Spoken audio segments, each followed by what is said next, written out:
Deep in the hills of Maharashtra, India, sits Cave 16 of the Ellora complex. But as you step inside, it becomes clear this is not a cave at all. It is the Kailasa temple, an entire architectural marvel carved out of a single mountain. Look closely at the scale of this place. It stands 3 stories high, resting on the backs of giant carved stone elephants. And if you search the entire complex, you won't find a single masonry joint. There are no individual bricks. The whole structure is one continuous piece of rock. To create this, artisans excavated roughly 200,000 tons of solid basalt. They didn't build it from the ground up. They started at the mountain's peak and carved downward, hollowing out the rock to leave the temple in the center. Modern engineers look at this top-down excavation and struggle to explain it with 8th century tools. When records are thin and engineering defies logic, people look for alternative explanations. The idea that ordinary laborers with hammers and chisels hollowed out a solid mountain is tough for many to swallow. So a popular theory emerged to fill the gap. Human beings didn't build Kailasa. Extraterrestrials did. Proponents of this theory point directly to the temple's intricate carvings. They look at reliefs of half-bird creatures known as kinnaras, or the aerodynamic, Vimana-shaped dome on the roof, and interpret them as ancient blueprints for alien visitors and flying machines. The myths accelerated in the 19th century when a writer published a book called The Secret Doctrine. She claimed beneath Ellora's floors lay a network of hidden tunnels leading to other worlds. These theories still circulate widely across the internet today, relying on a very specific assumption, a refusal to believe that ancient Indian builders possessed the intellect, art, and management skills to pull this off. The actual historical record tells a different story. In Gujarat, archaeologists found 8th century copper plates, known as the Baroda plates, that trace the temple's construction directly to the Rashtrakuta king Krishna I. According to medieval texts, a local ruler named King Elu fell severely ill.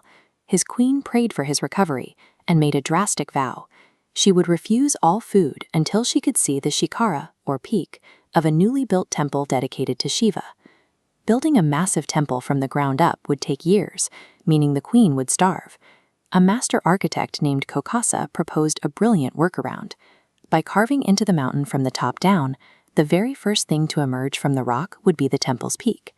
The queen saw the peak within weeks, broke her fast, and the workers took their time finishing the rest of the structure.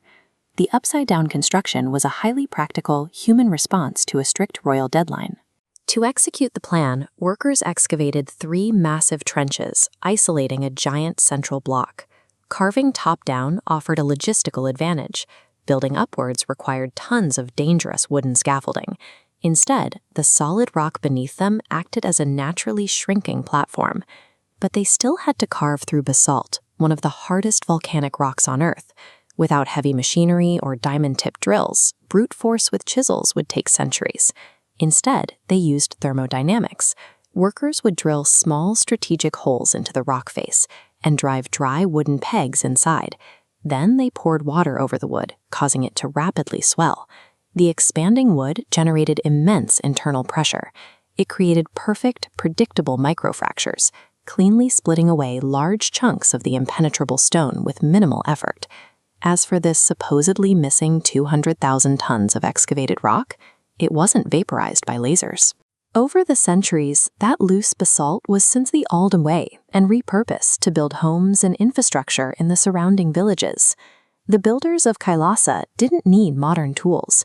They utilized a masterful, practical understanding of physics, material science, and local resource management.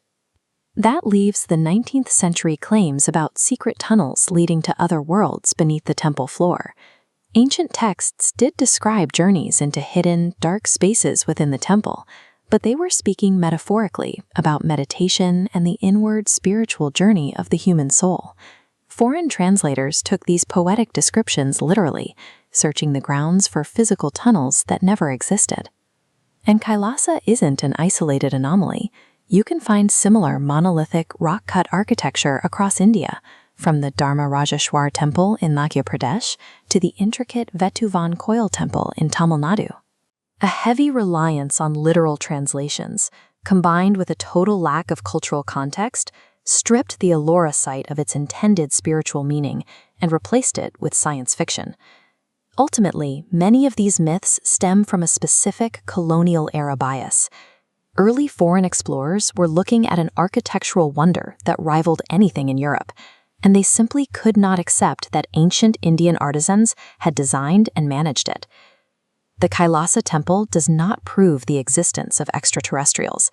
It stands as a profound, undeniable monument to human willpower, artistic devotion, and absolute engineering brilliance.